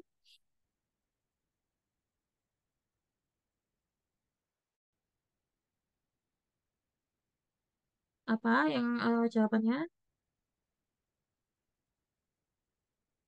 Edukator bukan, Kak? Jawabannya adalah edukator. Betul, jawabannya adalah edukator. Kenapa edukator ya? Karena nih, karena di sini teman-teman bisa lihat eh, pasiennya ini mengatakan mereka ini tidak mengetahui terkait atau tidak pernah diberikan pendidikan kesehatan terkait posbindu pada lansia. Maka karena mereka ini nggak paham terkait posbindu bagi lansia, akhirnya kita tujuannya apa? Tujuannya ya, tujuannya karena di sini tadi 30% tidak mengikuti posbindu, berarti memang yang 30% ini nggak tahu fungsi dari posbindu itu apa. Ya sudah, tujuan kita adalah, peran kita yang kita lakukan adalah edukator. Gimana caranya kita mengedukasi kepada masyarakat agar masyarakat itu mau dan turut serta dalam proses pelaksanaan posbindu. Kita jelaskan posbindu itu ngapain aja, terus di Posbindu tuh apa aja keuntungan yang bisa didapatkan. Ya, takutnya nanti di Posbindu nanti malah saya dimintain duit. Enggak dimintain duit, malah nanti bisa periksa gratis. Semisal kayak gitu. Nah, itu juga harus dijelaskan kepada masyarakat. Karena takutnya mereka tuh nggak paham gitu loh konsep dari Posbindu itu apa. Gitu. Jawabannya adalah edukator. Kak, bedanya sama konselor. Nah, kalau konselor ya, dari ini Kak, bukan dari populasi, respondennya ya. Kalau edukator itu respondennya lebih banyak, alias target kita tuh lebih luas cakupannya. Kalau edukator. Tapi kalau konselor itu lebih ke person to person. Jadi cuma satu orang perawat dengan perawat yang lainnya. Dengan perawat yang lainnya. Dengan pasiennya. Jadi semisal saya dengan KA gitu ya. Ya udah itu kita ngobrol panjang lebar untuk mencari solusi dari masalah yang dialami, itu konselor. Jadi satu orang dengan satu orang yang lain. Perawat dengan pasien aja. Kalau edukator itu cakupannya atau respondennya lebih gede. Jadi sama-sama mengedukasi, cuma bedanya dari respondennya saja. Yang satu respondennya cuma satu, yang satunya respondennya bisa banyak kalau edukator itu. Gitu. Bedanya di situ sih. Oke, sudah untuk komunitas. Tadi untuk diagnosa, tak benerin dulu PPT-nya ya, soalnya background-nya mengganggu sekali. Nanti tak share. Pernah keluar, tak, Kak? Scoring itu pernah keluar? Pernah keluar nggak di soal? Setahu saya Pernah. kalau yang pernah ujian tahun-tahun sebelumnya nggak pernah Kak. Yang ada itu PHBS, contohnya kayak soal-soal PHBS. Ini PHBS apa? Eh, apakah di rumah tangga, sekolah, ataukah di lingkungan tempat kerja Kak, kayak gitu. Oh, jadi dibikin soal, terus ini PHBS yang tepat di lingkungan yang apa gitu. Oke. Karena PHBS-nya kan beda-beda ya.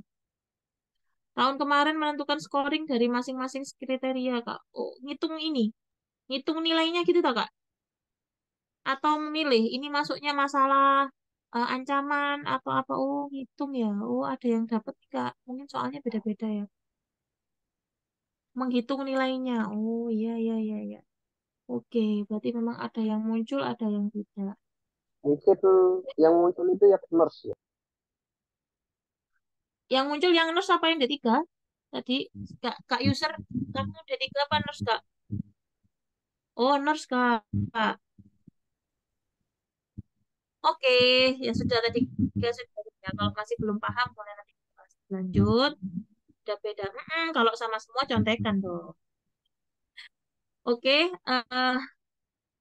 kita usaikan sampai di sini untuk malam hari ini.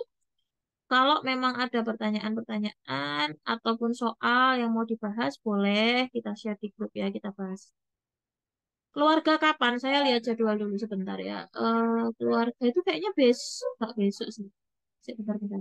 Aku nggak hafal, Kak. Harus lihat jadwal dulu. Keluarga itu banyak hafalannya ya. Agak puyeng keluarga itu. Keluarga itu 27. 27 itu kapan? 27 itu besok ya?